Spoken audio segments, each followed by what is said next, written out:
All right, guys, welcome to another video, Western Sharpies RC. Thank you for joining me. And I just want to share with you guys the second camper that I started.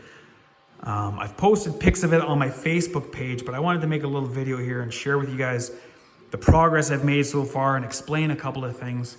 Ideally, I'd like to sell this thing.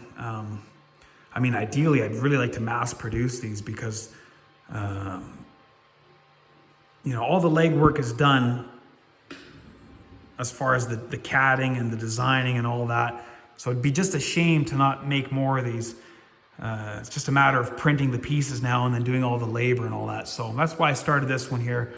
I've been getting a few questions on my Facebook page and I just wanted to maybe explain a couple of things here on this video. But that's where I'm at so far. I still got a few more pieces that need to go onto it. I can't finish it. I'd love to. I can't finish it to this level of detail for a couple of reasons. Mainly because, as you can imagine, this thing would not ship well. I mean, these pieces are just so delicate. The rack here and the ladder and the windows. I mean, this thing would just get absolutely destroyed in the mail. And it's a high value item, so that would never happen. So for those reasons, I've started this one here. And like I said, I don't know how far along I'm gonna take it, but to at least to a point where it could be shipped. And, still kind of rough, right? It won't break, but, no little bits are gonna come flying off it. So anyway, this is where I'm at so far. I got all the panels all glued together. It's got some shape and some form. As you guys know, I don't explain too much because I've explained it all before. These campers I designed this so that it's got a shallow slide-in part here. So that it'll fit in the Trx High Trail Blazers or the new F-150. I assume that's the same size bed. So that's why there's no interior. You can't open up the doors. You see I've curtained it all out. You can't look inside because if you did look inside, you see the floors right up here, right? And that would look kind of stupid. So for those reasons, that's how it's been built. It doesn't look too weird like this, even though, like I said, in reality, this part here would be all the way down to the ground.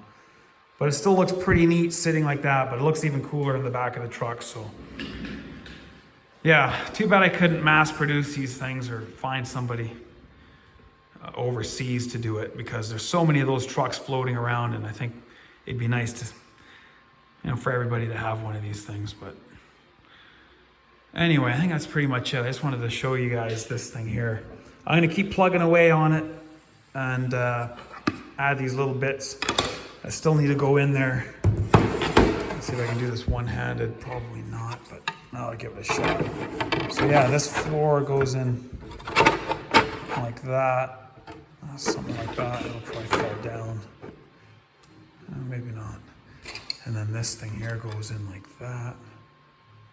Right? Like that, and then, yeah. You get it. But it's pretty neat.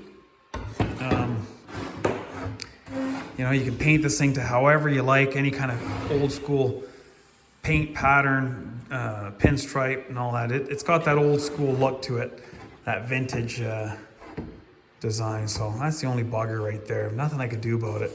Had to put a seam somewhere, but just because the print bed isn't big enough to print this entire side. So, but you know what, if you didn't know, you probably wouldn't know it's there, but you know it's there because I'm telling you and I'm pointing to it. So, but it's not too bad.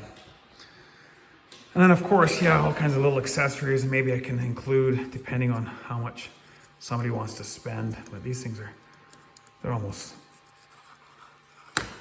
necessary. You got to have little steps to get into the thing, right? So anyway, guys, that's it. Don't want this video to be too long, but I do want to mention too, if you're wondering what that humming sound is in the back, I got a new little angel. There it is there. It's a resin angel. So because it stinks so much, I had to move my operation to the garage here.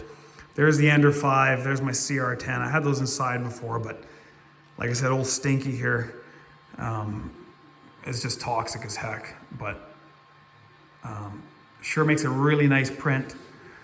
Here, let's see if I can show you. I know that everybody's seen these before, but look at this.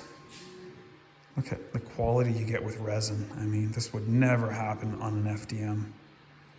But it's stinky and messy and a bit more of a pain in the ass. But some of the things, for example, I think that'll be really nice printing in resin will be stuff like this, right? You can kind of see the layer lines because this was done on an FDM. So, you know, maybe things like that too. You see the layer lines on these pieces.